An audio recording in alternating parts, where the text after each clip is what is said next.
What's up, Metal Summoners? It is so great to see you guys, as always, on your favorite show for tits out, for vinyls, for all that kind of stuff. This is the show for you guys, kicking off your weekend in the middle of the week. Welcome back to your Island of Misfit Toys. As always, we appreciate you guys so much. We've got Angel Alamo here. We are being joined by a handful of candies. Candy Burton is rocking out with us this evening. Myself is here, and singer, bassist, for not only the Midnight Devils, but the brand new, newly formed as of 5 minutes ago, Strippers and Cassette Tapes. We have got all kinds of stuff on the docket for you. First and foremost, friend of the show, friend of ours, all-around good guy, and very, very pleased to have TMS alumni Sam Spade back on the show. Sam, welcome back to the Metal Summit, bro. Thanks for reaching out. We're so stoked to have you back. What's going on, guys? It is awesome to be here. Great seeing your beautiful faces. Candy, first of all, this is incredible. I didn't even know. What a surprise. But right? To all the TMS listeners all around the world, it is awesome to be back. This is one of the coolest rock and roll podcasts that's out there. And I'm not just saying that because you guys are my friends, but I've already laughed more than any other podcast. So congratulations. Thank you, man. Happy to, we don't do apologies. So happy to do that to you. It is great, man. But thank you so much, man. We really appreciate you, man. Let's just kind of jump right into it. We know you got a little bit of a time schedule today, so we want to make sure that we fill the Metal Summoners, all the Midnight Devil fans, with all the information. So we're drawing towards a close, man. It's the holiday season for 2024. Let's talk a little bit about 2024 and how it treated the Midnight Devils, because for anybody that hadn't noticed, hasn't seen the band, or is learning about them, 2024 was a pretty banner year for you guys. You were literally all over the world.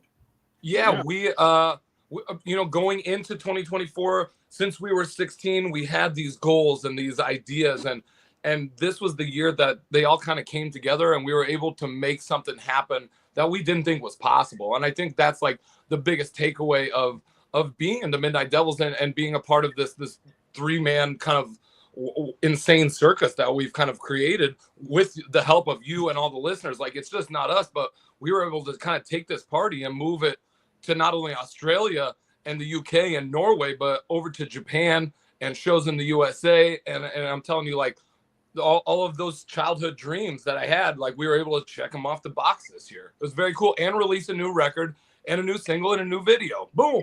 Absolutely, man. So much to talk about when it comes to that stuff. But Candy, our dear friend, our fellow co-host for this evening, let's kick it over to you and let you take it away for a little bit as our special guest host of honor with our special guest.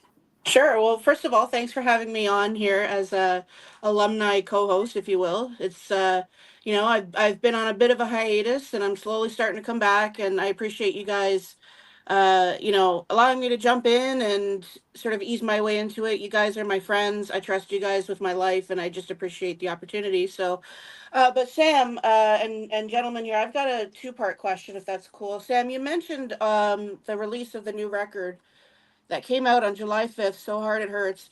There's a story with every album that you guys have put out so far as the making of it goes. Can you sort of take us through? Exactly. There you go. Can you take us through the process of, writing the record, recording, and everything that went into it? Yeah, absolutely. First of all, the first thing that comes to mind is, wow, Steve got a lot prettier than the last time I saw him. What a pleasure this is. But seriously, the album came about. We started doing this. We were finishing up a tour with Pretty Boy Floyd in Italy. And we were in Torino, Italy, the home of the Shroud of Turin, right? So we're sitting there in the street, and our tour manager's like, I love the Midnight Devils. I think you guys are great, but you don't have the songs. I'm going to hook you up with this guy that has the songs. And I was like, yeah. I've heard this like a million times. And he goes, no, I'm going to call him up right now. And he calls up who's going to be our producer, and that's Rick Browdy. And he goes, he produced the first Poison record. He produced Ted Nugent, Look What the... Double Live Gonzo, and then he started listing off all these great artists the Wild Hearts, Dogs D'Amour, all these killer bands that I absolutely love. And I was like, there's no way that this guy's gonna agree to work with us. Like, we're the Midnight Devils, we're three, jagoffs that wear too much makeup. That's not gonna be and he agreed, and we started this friendship and this team that would create this like really cool production of Rick Browdy, and his teammate is Cher Ross from Vixen, and then she's married to Bam from Dogs to More. So the three of those combined, that powerhouse combination, is what ended up being our production team for this record. And I didn't think it was possible. Somehow they agreed to it, and we wrote all the songs, we demoed everything out, and we decided that, hey, you know, we need to continue the story of the Midnight Devils, whatever it's going to be. This album is going to be what we're going to talk about for the next 2 years while we're on tour. This is what we're going to release singles, and so this has to be a good album. And what better way to kind of get an album started than with an awesome production team? So we loaded up a minivan and drove all the way down to Florida in January, and they had never met us before. They didn't know how we were, you know, so to say.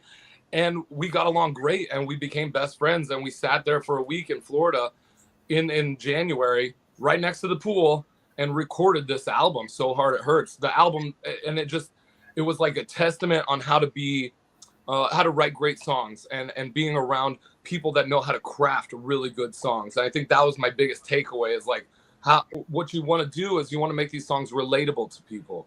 Everybody's gone through all of these same things that you've gone through. And all of our songs are based upon stuff that we see and do on the road. So with Rick, we really sat down and redid all the lyrics, and just trimmed the fat to create just like the coolest, catchiest rock and roll songs that we could possibly create. Very cool. Very cool. Now into my next question. I guess it's sort of a piggyback off of what I just asked you. So you mean your time on the road with the boys and recording, and your recent tour to Europe and then to Norway. You guys had never been to Norway before. One of my favorite things to talk about with you, Sam, high shenanigans on the road. Can you share anything with us? Oh, it's always anytime the three of us get together, we don't even have to be together. Anytime it's like, okay, the Midnight Devils are going on the road, all hell breaks loose. It's like the universe knows, like, these guys need some excitement in their lives or something. So I mean, like, what comes off the top of my head, while we were in Australia, this is one of the kicker stories. So we're in Australia, we're opening up for this AC/DC tribute band, and it's great, but it's a lot of hard work for us, because AC/DC fans in Australia are expecting just party rock and roll music, the working class rock band. We're not necessarily that. On the surface level, we're not that band. You know, we come out with the makeup and everything like that, and it kind of gets a little crazy until you understand that, hey man, we are like the party rock and roll band. And once people got that, once we worked them over, brought them into the circle, we won them. Okay, cool. We played the show an hour south of Sydney. We worked really hard, won this crowd over. We're outside of the venue, high-fiving each other. Yeah, I can't believe we did it. That was so difficult. And the tour manager's like, I'm going to go to the bathroom real fast and we'll get back on the road. He goes into the bathroom, leans over the toilet, and when he flushes it, the keys to the rental car fall into the toilet. And he flushes it. We're an hour south of Sydney. I have no idea where we're at. Not even a clue, like in a foreign country. And so he like reaches his hand down into the toilet and tries to like fish him out, and nothing. It's just nothing at all. And he's freaking out, and he comes up to me with this wet hand, and he goes, I lost the keys, dude. I'm really, really sorry. I don't know what we're going to do. And I was just like, you got to be kidding me. He's like, no, I tried on my daughter's life. And we lucked out. There was a hotel right next to the venue. So we got a hotel room. We were able to stay in the headlining act's hotel room, which already smelled terrible. It's like going to somebody's hotel room immediately after they leave. It just reeks. But we're like, it's okay. We got a place to stay, and we'll figure this out in the morning. And we ended up having to ditch the car there. We just left it because we couldn't find any keys, and the tour had to keep going on. And it ended up costing like $500, $600, $700 to get the thing towed. And it was just like this life lesson of like, even when it's going great, the shenanigans are still going to pop up. Always how do something. how do you overcome that? You can't be mad. You can't be mad at him. All you can really do is laugh. And I say, this is going to be a great story. And somehow this will find its way onto the next Midnight Devils record. You know, like the third song on the fourth record is going to be like, I flushed the keys down the toilet. I'm sorry. Does anybody have a spare in parentheses? Right. That's up there. I've heard some stories. That is up there. Shit. Well, okay, before I hand it back to Jay, Sam, again, I just want to congratulate you on all the success. I mean, I've been with you pretty much since day one when you reached out to Montco, and I've watched you guys grow over the years, the albums, the tours. Congratulations. Thank you. That's awesome. And like, as much as I want to say thank you, I couldn't do it without you. You know, Candy, we go way back. Even Jay and Angel, like, you guys have always been number one. Midnight Devils, you guys have had our backs forever, and I really like, we couldn't do this without you guys. Well, it's kind of coming like full circle here because, like, I told this story over and over. That's how I found out about you guys. Was Sniper was on the Metal Summit back in 2021 for the first time. So yeah, that's awesome. 2021. Jay, thanks again. Thanks again. I appreciate this. Too. Back to you. Yeah. No, that was the first album that we were talking about. 3D in Your Face during that album. Yeah. So all the way back to when you guys were an acoustic act. Two-piece acoustic act. We were a cover band for maybe a year as well, prior to just kind of going out and doing it on our own. Yeah. No, for sure, congratulations. Man. Thank you. And like Candy was saying in her segment as well, like, so that's the one thing about when you were on the Australian tour and you're opening up for certain bands that have a party reputation, not so much like off the stage. I mean, specifically on the stage with the type of music that they're going to play, what the fans are expecting to see. That's actually kind of the thing that's always so interesting about, like, about TMD is the fact that when you guys go on stage, if fans don't know you're coming, that's your presentation is something that can definitely catch somebody off guard. How do you look back at the decisions that you, Sniper, and Jimmy made? Because, of course, you've got your look, your style, your design. Sniper has his. Jimmy Mess is just Jimmy Mess on his own terms. And I go way back with Jimmy, Prophets of Addiction, all that kind of stuff. So Jimmy and I also have a lot of history as well, outside of TMD. But, like, there's a certain amount. There's that old saying that those fortune favors the bold, and your guys' decision making in your stage presentation is definitely something to be admired, but I'm sure there had to have been a certain amount of risk that came along with it. When you look back at those conversations and that decision, how do you look at it now 4 albums later? I think what we've created kind of in our brains and through everybody else, just the friends that we have, you guys, everybody that we've ever talked to, is that all it boils down to is being real to yourself and the freedom to do what you want to do. So we have those goals, like the freedom is this thing, this creative outpouring that has no bounds and no limits. So if we're talking about image or anything like that, really with this band, we didn't have an image that we wanted to push on anybody else. This is how we feel like, and I think over the years we've gotten to express that and kind of build upon that and grow and make it more outrageous. But it's always like, if you dream it, if you think about it, we can make it into a reality. So one way or the other. So whether it's like Jimmy dressing just however Jimmy wants to dress, and we never say one thing about it, be as crazy as you want. Nobody cares. Like, that's what this is all about. It's about that celebration of being who you are and that realness. And at the end of the day, we're not an 80s hair metal band. We're not a copycat band. We're a glam rock party band, and we do things our own way, but we love those 80s hair metal bands. So you kind of take that influence and that image, but then bring it to 2024 and kind of put it on nitro, methane, fun, burning hot.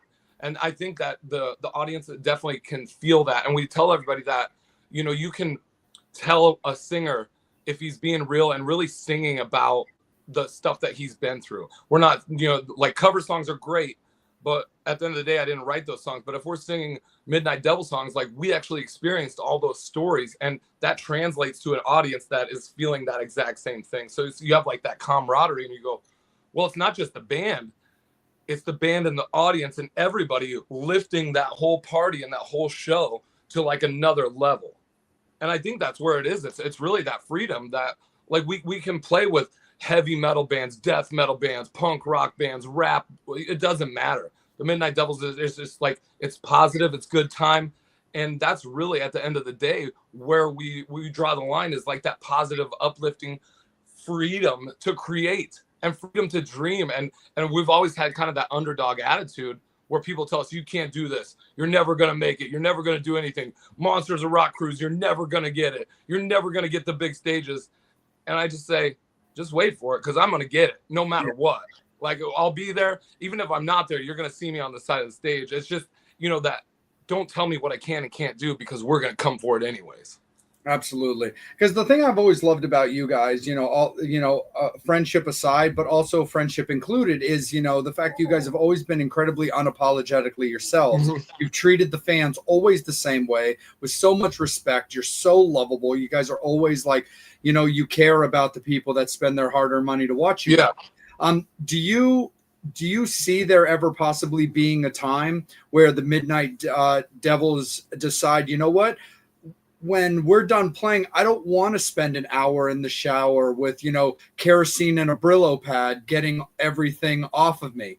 You know, like Motley Crue, you know, changed over the years from, you know, denim and leather to, you know, Mad Max to what they are now, yeah, and so on and so forth. Could you ever see a time where your hair, you and Sniper's hair, is just down and there's no makeup and you guys are still performing the same way and you're still the Midnight Devils? Or do you feel that the name is synonymous with the look as well? I do. I think that even if we decided like, hey, we're not going to do, I don't think that we would ever say, hey, we're not going to be this outrageous, because that's not what it is. And like, we want to go out on stage and then do that big show for an hour and then come party with all of our fans. Like, that's exactly, even if they're not our fans, we just want to go out there and have a good time. We're such a road band. We love being on the road. It's like our greatest thing. The challenges, the hurdles, everything that goes along with the good and the bad. We love that. So at no point do I ever say, man, this makeup, it gets old putting on. No, I look forward to it every single day. And I think, not that I would take off the makeup or change the way I look, but I think it does have an evolution, and it's always evolving. So it's like it's very Kiss related, like Kiss relatable. And you can tell that I was very highly influenced by Kiss, but where they changed on every album, and it was never the same and it was never stale. So who knows, maybe there's a 80s Kiss era ahead for us. I don't know, but what I do really dig is that there's two different versions of the band. And so I can post pictures of us just out in our normal clothes, and it's still really cool. But then pictures of us on stage in the glory and just the insanity. But I think, and this is kind of like an idea I have, people want to go out and party. People want to go out and have a good time. People want to go out and see space aliens, you know, and we're going to give them that, because that's just the way we feel. And it's really nothing else like that shock and awe factor. But I love seeing bands that kind of take it to another level. Great, you have cool music. Great, you have cool merch. Now let's look cool on stage and do this incredible show that just leaves people going, what did I just witness? You know, whether it's in a club or a theater or wherever, I love doing that. I love being able to entertain and to put on just a spectacle of a show. Absolutely, man, for sure. Speaking of unapologetic motherfuckers, what's up there, KV's Jimmy? I thought that was him. Appreciate you jumping in there. But at that same time, Angel, let's kick it over to you, my good friend. DK joining us as well. There, my bro. Look at all the KV love for the Midnight Devils. Guys. But Angel, let's kick it over to you. A reiteration to the fans. We definitely see you guys pumping in comments. We love you. Absolutely. Anything you want Sam to ask to answer, anything you want to know, pump them in. We will always clear the board. We're just reiterating that we do have a bit of a schedule, but no worries. Angel, take it away, bro. Man, I just want to say congrats on the new record. Thank you, Angel. Fun, which I was hoping that would continue from the second record. So if we could talk about Japan. I mean, how was it playing Japan for the first time, and what were the audiences like? Yeah.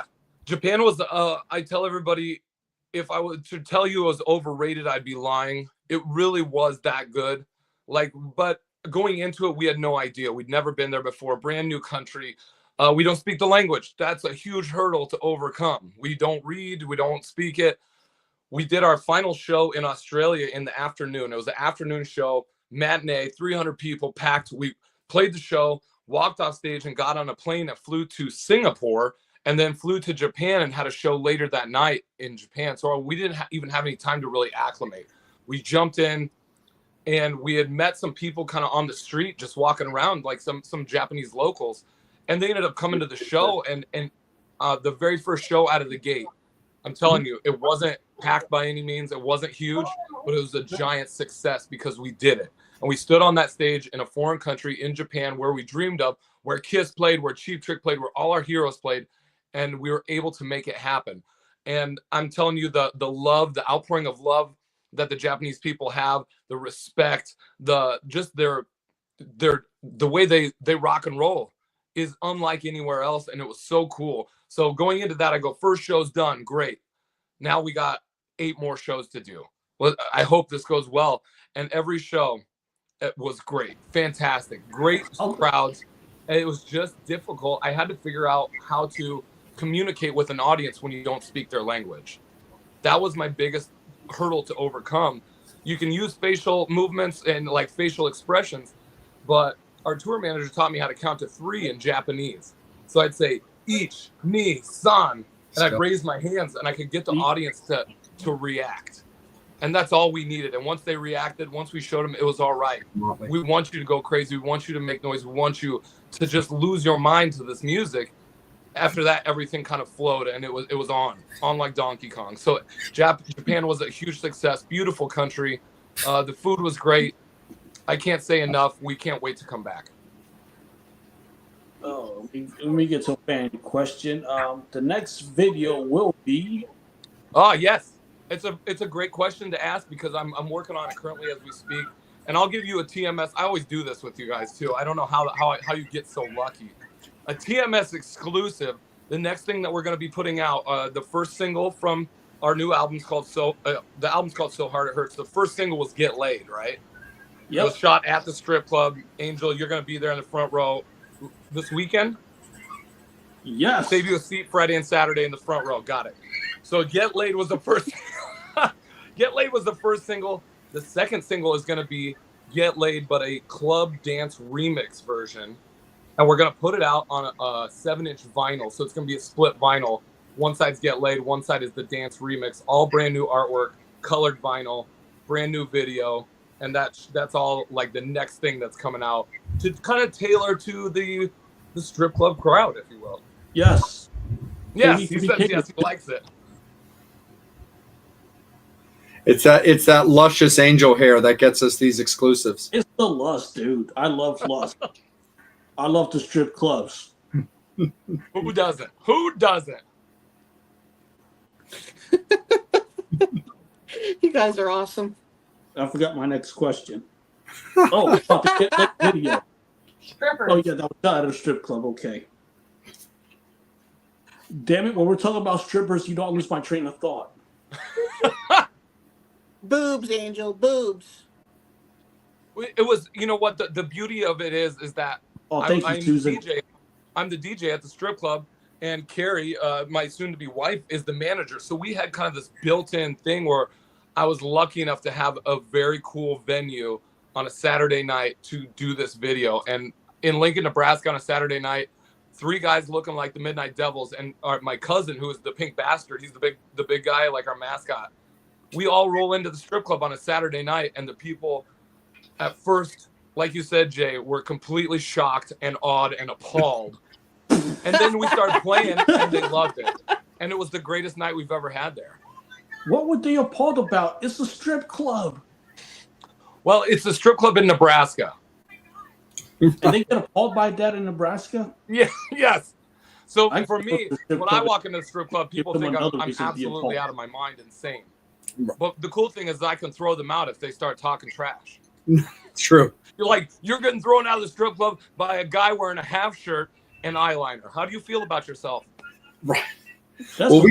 We did talk about that, Sam, in your early interview as well, too, taking Nebraska into consideration, because it's one thing for you guys to have the presentation that you do living in LA, living in New York, living in Chicago, possibly living in Boston. But you guys are from Nebraska. That's a completely different kettle of fish. It's like fishing with dynamite, dude. Yep. I think it hurt us. It does. It's very difficult because it's very conservative and closed-minded around here. But that being said, Nebraska is really, really known for great music and great rock and roll because we're right in between Chicago and Denver. All the bands that will come through, and everybody tours through here. And Nebraska's been really known for great punk rock communities, and that's where I grew up, is in this punk rock community, touring in a band for the last 20 years. You know, and Nebraska's always been home. I love it here, and I'm so proud to be from this great state, even though it's so different from everywhere else. But I think what being here taught me is that I can't rest, and I can't just be like, okay, we've done well in Nebraska or in Iowa or in the Midwest. No. We got to expand worldwide, right? I'm not happy with just Nebraska. I'm cruising as far as we can possibly cruise. Absolutely, man. Right back to you, Angel. How was it working with Rick, and did you learn anything from working with him, being a producer of that magnitude that had produced Poison's first album, which is fucking awesome? Yeah. And, you know, I learned so much from him, and I like the stories. I could go on forever because this guy is brilliant. He knows everybody. He's worked with everybody. He's from LA. Like, they lived down there in LA in the 80s, early 90s. So they know everybody. And so Rick has these just great stories of Poison, you know, just stuff that you could just sit there and listen to it forever. So our initial thing was, we walked into his house. He goes, okay, I like the songs, but Sam, I need you to come into my office. We're going to rewrite these songs. And I'm like, oh my gosh. Like, as a singer, that's the most difficult thing to do, is to set your ego aside and say, this guy's going to rewrite our songs. So I walk into his office, and there on the wall is like Ted Nugent, Double Live Gonzo, platinum. Poison, Look What the Cat Dragged In, platinum. Joan Jett, platinum. Def Leppard. And I go, I think I can get over myself. Like, this guy obviously knows what he's doing. So what he showed me was that songs are like a 3.5-minute novel. You have to create, there's a beginning, a middle, and an end, and everything has to have, like, it wraps up at the end and there's a resolution. So to create a great song, you got a very snappy chorus, a very hooky chorus, and you have the lyrics have to be very relatable, so that anybody, girls, boys, it doesn't matter, walking down the street has thinks to themselves when they hear that song, they go, you know what, I've been there and I've done that and I've experienced the same exact thing. And I go, oh, that's brilliant. So where I would come up with a bunch of jokes and stuff that I thought was funny, he would say, I understand that this is funny to you, but the guy a million miles away doesn't understand this joke. So we just have to reword these things and these phrases to make it more relatable to people. And that's what those guys created with us, is we had the songs, they helped us trim them and make them into something that was really presentable and really easy for anybody to accept. And what is one word that describes you as a musician? Driven. Nice. Driven. And it's an eternal quest. And you can ask Carrie, anybody about that. Like, it just, as you always get to like one spot and one certain plateau, and then you're like, okay, cool, now I'm here, but I'm not done yet. I got to go for more. Okay, cool, we made it here. Cool, I'm not done yet. Let's keep going. Let's keep going and just see how far we can possibly take this. Because at the end of the day, it's like you were a kid. I was a kid in Nebraska, you know, with not a lot of outlets and not a lot of just where I could put this energy and this creative force. Cool, we found that place. Now let's just ride it all the way to the bank and see how far this can go. When are you going to bring the act to Toronto and party with Candy and Susan? That's my mom, man. My mom watches the show. We're booked in 2025 right now, so we have a couple shows on the books.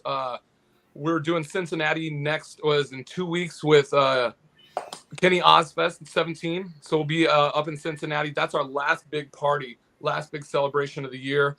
And I think we're going to be filming some video for that show, so just get ready. But after that, we're going to go back out again in January, February, and start hitting the USA, start hitting North America, and really those places that we haven't been in almost a year and a half now.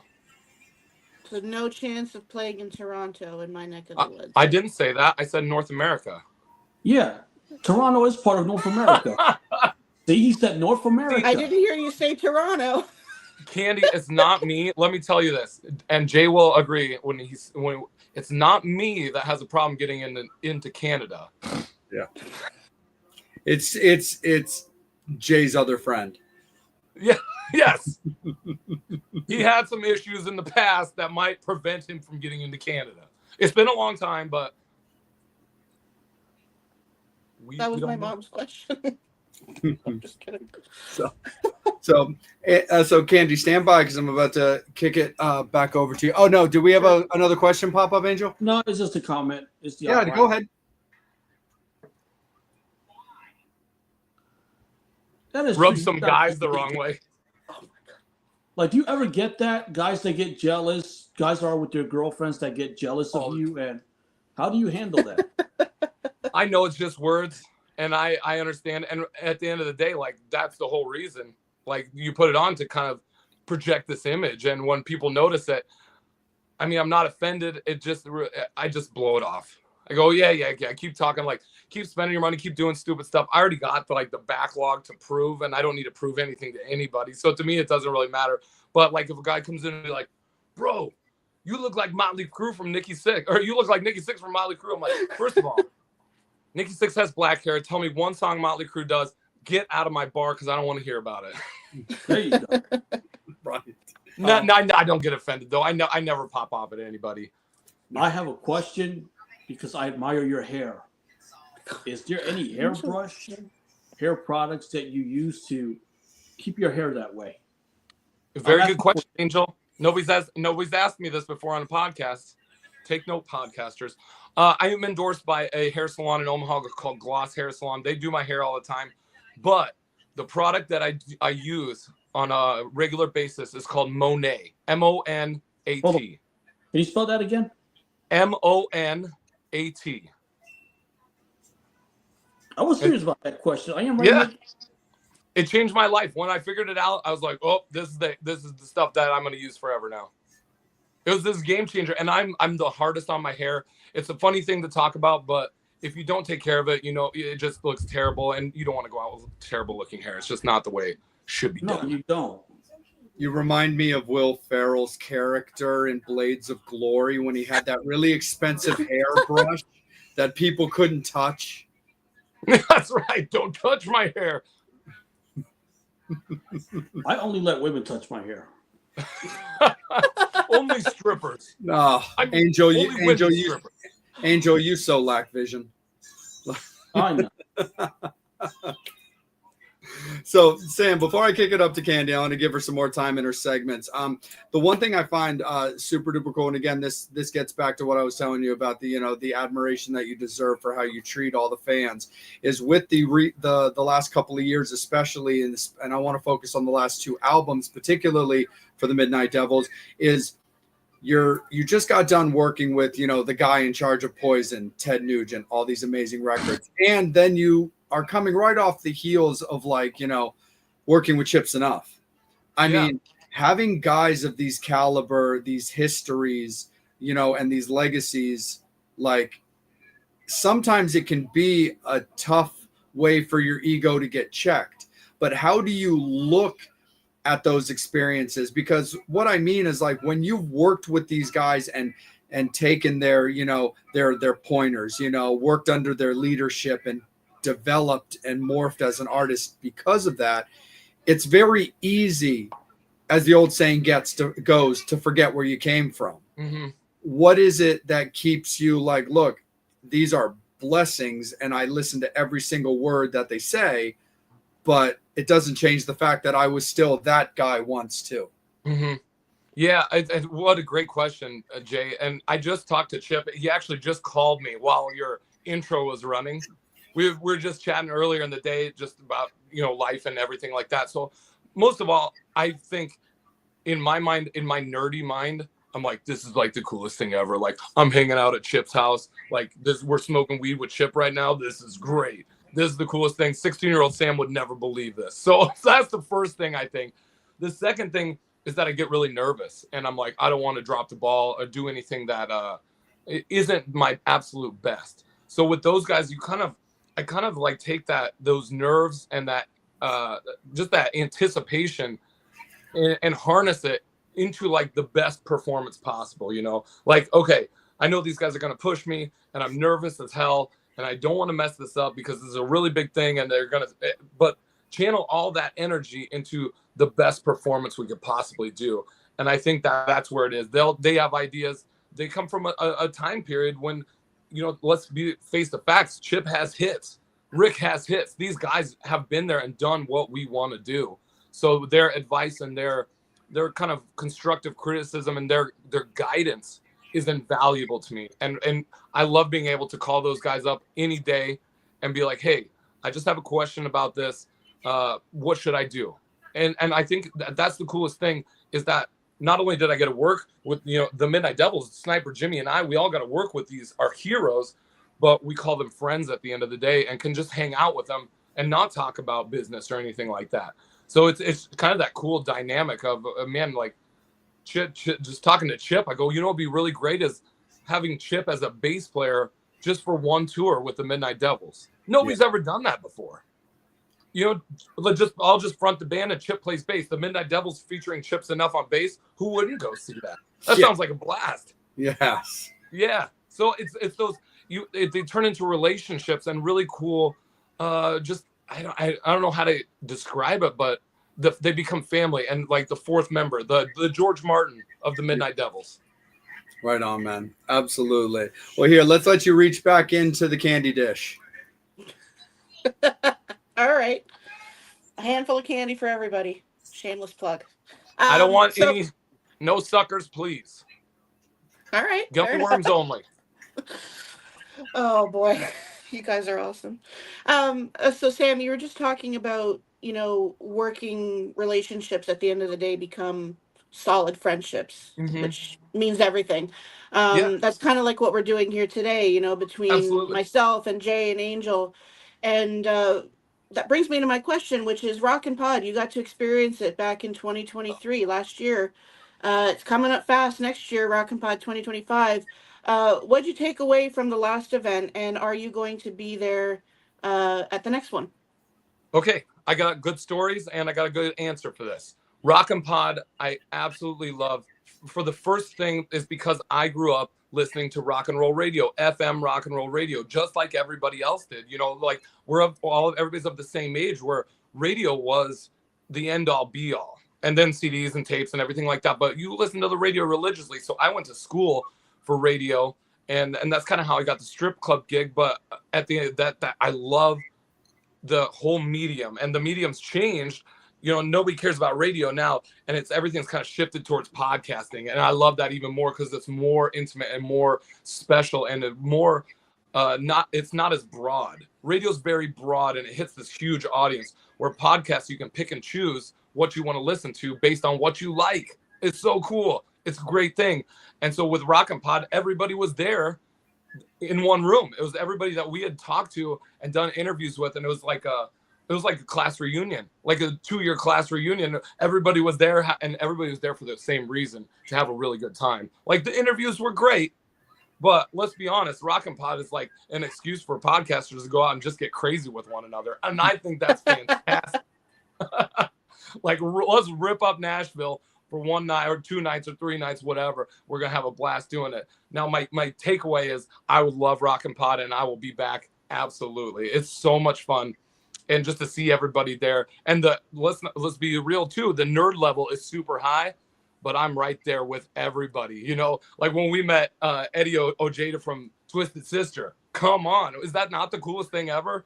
Like, I never thought I could be able to do that, and we did that at Rockin' Pod because of you, Candy. So that I think is really cool. My one great story of Rockin' Pod, and I know I've told this story a million times, and I like to call somebody out. You know, step up to the plate here. We went and saw the Fifth perform, and they were opening up for Ron Keel.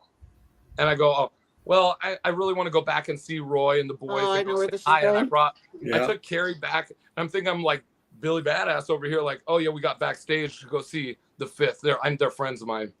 Ron Keel walks out, and he goes, hey, you're Sam from the Midnight Devils. I said, yes, I am, Ron. It's so nice to meet you. Big fan. He's like, it's great to meet you too. I love what you guys are doing. Now get the hell out of my dressing room. And he booted us, from the dressing room and from the bar, and I'll never forget that as long like the line made it into the new record. Ron Keel has a spot on our new record where the story is told. But the thing of it is, Jay, Ron Keel has never accepted the invitation from me to talk about this. I think this would be a great podcast. Somebody needs to pick this up. Ron Keel, Sam Spade, one night only. It's like Mike Tyson fight. I'm telling you. People want to know. People want to hear this. Ron Keel is a good dude, and I've heard a lot of things, but I'm still calling him out. And he still has not accepted. So no exception means he's backing down. Dude, I will be more than happy to be referee Mills Lane on that, dude. Like, yes, I love it. I don't scare easily. And I know I can also speak for Angel as well. If we were able to make that happen as a TMS episode, is like, we know Angel and I know our role, we know our place, we know how to handle things. Yeah. But like I said, we don't scare easily either. And like, if there's, because here's the thing, I don't look at that situation strictly as a Ron v. Sam situation. No. And I love Ron. I've grown up on so much of his music. I had a really, really great relationship with the late Stephen Riley, who I'd known for many years. And, and he was in Keel back in the day, played on some of my favorite songs. And again, you're my friend too, Sam. So it's easy to like side with my mate and be like, fuck that asshole. But the reason I would also like to make that happen, should the opportunity truly present itself, is I would really love the interaction as a teaching moment for younger bands or younger musicians that get their access. So the longer that I do this, the longer that Angel does this, the longer that Candy does this, and of course, the longer you as a performer, you know, a certain amount of perks do start coming with the territory. Numbers in your phone, places you can go easier. You know, Angel and I got to come and go as we please all throughout the Whiskey A Go-Go last night. And it was awesome. So you understand that kind of stuff. Mm-hmm. That doesn't give certain talents the ability to, or the right, I should say, to throw their weight around, because as long as certain peeps are handling themselves accordingly, that's what's important. It's one thing if you or me or any of us had just like accidentally found ourselves in his like personal space that was maybe affecting the warm-up. You know what I mean? Like when you have that, when you only have a certain amount of time to get into your headspace, get going what you want to go, and there's somebody either talking or just kind of in your bubble, that's one thing. Yeah. But that's also one of the reasons why I would love to see, you know, fuck Tyson and Paul. Let's do let's do Keel and Spade. Like, listen, I heard that Netflix is being sued over that, so I hope TMS doesn't fall into that. for the record, that person will never win. And just because you brought it up, I was talking to a coworker about this at work today. Here's my super speedy version of that. Look, I was not a fan of Netflix carrying that fight. It actually has nothing to do with Netflix. I'm about to finally be a Netflix subscriber because it's the only way I'm going to get my wrestling once WWE goes to Netflix. So I'm going to join Netflix. It's all good. But in reality, I was not stoked about the fight being on Netflix because that's exactly what I was afraid was happening. It's a streaming service. It's no different than like back in like when a huge tour is announced and you would hear about Ticketmaster or these sites crashing because the tickets are finally on sale. Like I remember that happening, I think, when My Chemical Romance did their first big reunion and the sites were crashing, like whether it's the arena sites or whatever, because it's thousands or millions of people hitting it all at the same time to try to get that ticket. So I was personally not a fan of a streaming service holding that fight as opposed to an HBO Max, which is still a TV dominant platform. because I knew that millions of people were going to be watching this thing. So of course it broke the site. It'd be like all these people trying to watch the first, new episode of Stranger Things. Not only that, Hey, but I mean, that was the main event. You're going to go through the whole thing. Nobody's going to watch. And then all of a sudden, that's when the millions and millions of people are going to jump in. Our new goal is to break the TMS website now with Ron Keel. I will single-handedly take that bullet. I would be like, absolutely. Crash StreamYard on behalf of TMS. Yep. If we can get Keel v Spade, just because that sets up for where the real money is in Keel Spade 2. So but no. Anyway, that's the thing. I look forward to that potential airing. If it turns into a private conversation, maybe that's just the way it needs to be. But if the opportunity was to present itself as like a real dual interview thing, I would not be afraid to be the host and moderator of that situation. But I do stand by the fact that there's a certain amount of learning that can happen by the watchers when it comes to that situation, because I'm sure there's something we don't know about the situation. Doesn't mean that whatever we don't know about the situation on Ron's behalf wouldn't necessarily be right to him, but wrong for the world, where we're all like, oh, dude, stop. Yeah, and I have no hard feelings against Ron. It was such a good story, and I've told it a million times. Yeah. And the fact that I've told it to a lot of podcasts when they go, oh, I know Ron. Let's call him. I'll make it happen. And nobody's ever been able to do it yet. So challenge is out there. All right. Well, he's an alumnus as well. So we'll have to see. So TMS alumni, TMS fans, Metal Summoners alike. We are down to the 13-minute mark when it comes to we got five. We got 5 minutes. Oh, we're down to 5? All right, cool. So it is last call for alcohol there, fans. We got a few more minutes with Sam. We want to make sure we also allow him the applicable, pumping of his sites, his merch, and all that kind of stuff. So, Angel, why don't you take it away with any current questions we've got from the Metal Summoners? Candy, we'll kick it over to you. We'll put a bow on it, and we'll send Sam back to the music and flashing lights. All right, this is a weird question, and the person it can't be any weirder than where we've already been. So, a female friend, instead of posting the question, just DM me the question. Is it true if you put Coke on a dick or pussy, you won't come fast? What the fuck? More than likely, you said it couldn't get any weirder, Jay. That's amazing. It depends on if it's Diet Coke, Coke Zero, Cherry Coke. There's a lot of variables here. You got to really be more specific. The one that the one with the white stuff from Pablo's formula. I don't know. Pablo Chacon. As weird. I'm glad the question. Unfortunately, or fortunately, whichever you want, I've been sober from drugs and alcohol for 15 years, and so I'm not 100% sure on that. I've never tried it, and I'm not trying to start back, so I cannot even answer that either. I'll ask some people at work later tonight, I guess. Yeah, there you go. It's a limited edition it's going to become a limited edition Metal Summit t-shirt. I like that. I come on this show, we get questions like that. That's great. I got a few of these questions. Will you play the M3 party? I'm not allowed to talk about it. That's all right. I'm not either. I'm not allowed to talk about it.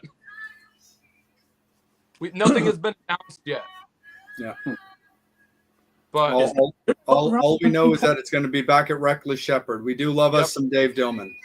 So Reckless Shepherd, M3 party. I have talked to Dave Dillman in the last week, so take that for what it is. Love Dave Dillman too. What a great dude. And another thing, like Dave has always been the guy, and it's the thing that I want to talk about. Maybe my platform, the thing that I'll die upon, is that there's bands of a certain era, right? There's bands, these big 80s bands, or these bands that have massive hits. But there's these bands that are coming up right now that are so great and so hungry. What happens when Motley Crue leaves? What happens when Def Leppard leaves? What happens when all these bands leave and retire? There has to be a new crop of bands coming up. And I think that's where the Midnight Devils fit in. I think that's where a lot of these younger bands fit in. Dave Dillman is one of the guys that is strategic on the East Coast and in Vegas of putting younger, up-and-coming, hardworking bands on a show that's surrounded by the M3 Festival. Yeah, 100%. That's how this whole thing continues. Because once those bands leave, what are we going to talk about? We have no other story. Just don't forget about us, Sam. No. Again, just for the sake of time, just gonna let Jay throw in anything final. Jay, let's kick it over to Candy. Candy, why don't you hit Sam with the final question, and then Sam, after that question, plug your socials and all of that good stuff. You got it. Well, there was one more question I wanted to ask in my Rockin' Pod segment. There was another story that I will never, ever forget. Jay, I think you might have been a witness to this.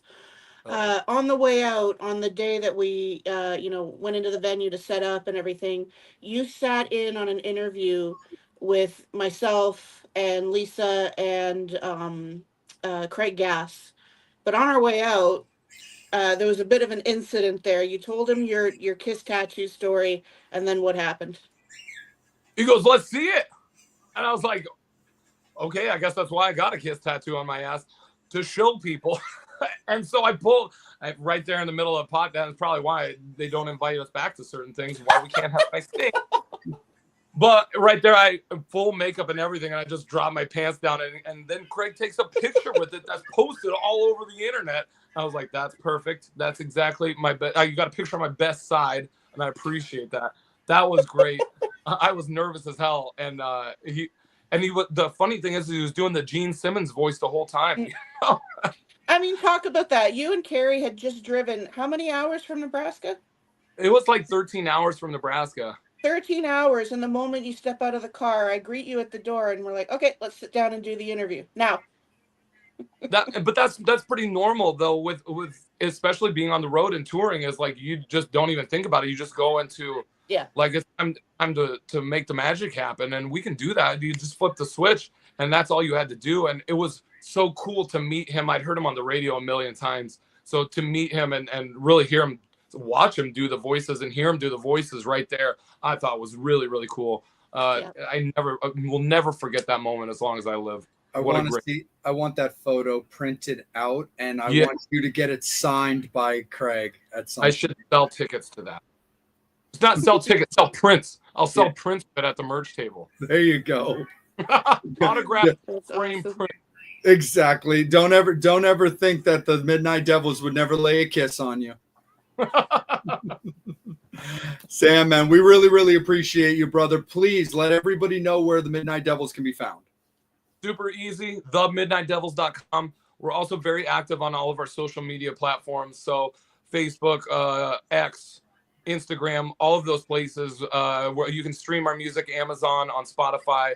Watch the video on YouTube. Get Laid is the new single. Yes. The video is a blast to watch, and we had a blast shooting it. You can feel how much fun it was just by watching the video. So go check that out. The next one coming up is Get Laid, the dance single, TMS exclusive with a vinyl release. So that's Jay, like you, I'm a huge vinyl nerd, and to me, the Midnight Devils don't have a 7-inch. Cool, we're gonna fix that problem in about.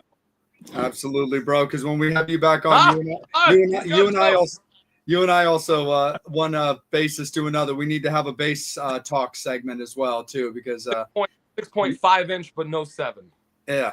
Exactly. Depends on where you measure from.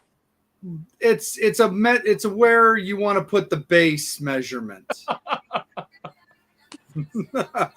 But Sam, really, really appreciate you, brother, man. Let's do a bass player talk. That'd be really interesting. And I always feel that bass players don't get enough love.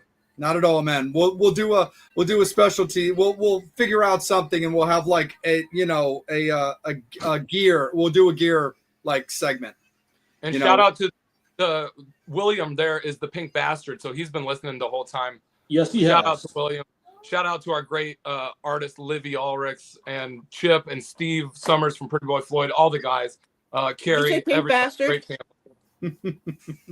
The Pink Bastard. It's a They're cookie jar, man. It's a cookie jar. Yeah. Absolutely, 100%. We'll definitely make that. We'll make that happen. We'll have some fun with that one. We'll do like a special like TMS, like like shop talk episode, man, where we can do some bass plugging and talking. But Metal Summoners, we appreciate you guys so much. Thank you so much for supporting Sam and Sniper and Jimmy and the Midnight Devils all throughout 2024, as well as their early history. So much great stuff coming for you guys in 2025. So make sure you're staying tuned on all of their socials. Get Laid is out. The new record is out. Make sure that you're continuing to follow them on all of their endeavors and everything that they're doing in order to make sure you're supporting these guys live. Make sure that you're checking out Candy on Monco Radio, where Music and Minds meet, on her Handful of Candy show when she gets back into rocking and rolling with that. Candy, we really appreciate you taking some time out of your evening to hang out with us and have a little bit of fun. Make sure that you're following Angel at Angel Alamo 78 on Instagram, as well as his Facebook page. You can also find me on Instagram at Salem.vampire, and you can also find Psycho Steve at The Real Psycho Steve on Instagram, as well as PsychoStevePresents.com.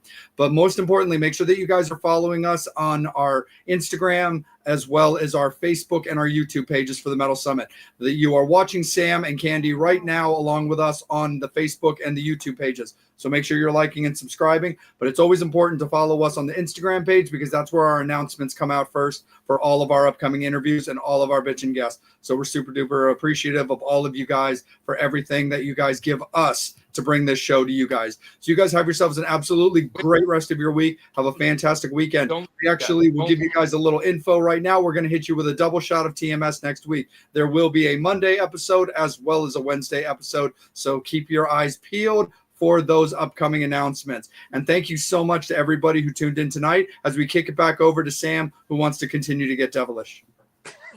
First of all, we forgot to shout out big love to Kickin' Valentina. Yes. Yes. I saw the pictures and the videos, and it looked like an absolute blast. And I was like, I wish I would have been. Was. So good. Dang. We really appreciate KV. We really appreciate DK for putting out the invitation first and foremost. We really had a good time. And we also do have to give a shout out to TMS alumni of Illusions of Grandeur, who were added to that bill. Very dear friends of ours as well. And they showed us a lot of love as well. And we really had a great time hanging out with Siren and CM. They really showed us a lot of love also. Cool. Love it. And Lori Tucker. What's up, Matt?